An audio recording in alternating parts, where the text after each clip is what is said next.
পদকে নিয়ে ইতিপূর্বে সকল সরকার আশ্বাস দিয়ে গিয়েছে, কিন্তু বারবার আমরা বঞ্চিত হয়েছি। আমাদের এই পদ্মা সেতু চালু হওয়ার পরে বাংলা থেকে বরিশালের যে সেই ব্রিটিশ আমলের যে রাস্তা, সেই রাস্তা এখনো পড়ে আছে। ওই রাস্তায় প্রতিদিন মানুষ অ্যাক্সিডেন্ট হচ্ছে। প্রতি বছরে 300+ মানুষ আমাদের এই ভাঙ্গা থেকে বরিশালের এই রোডে মারা যাচ্ছে। বরিশালের অন্যতম একটি পর্যটন খাত হল কুয়াকাটা। কুয়াকাটা কক্সবাজারের পরেই এর স্থান, কিন্তু এই পর্যটন খাত ডেভেলপমেন্টে সরকারের তেমন কোনো প্রতিশ্রুতি নেই।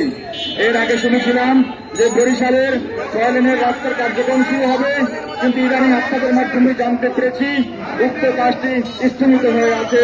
উক্ত কাজটি যেন অতি দ্রুত চালু করা হয়, আমরা সেই দাবি জানাচ্ছি। এছাড়া আরো দাবি জানাচ্ছি, চীন সরকারের সহায়তায় বাংলাদেশে 3টি হাসপাতাল নির্মিত হবে। ইতিমধ্যে একটি রংপুরে করার সিদ্ধান্ত হয়েছে।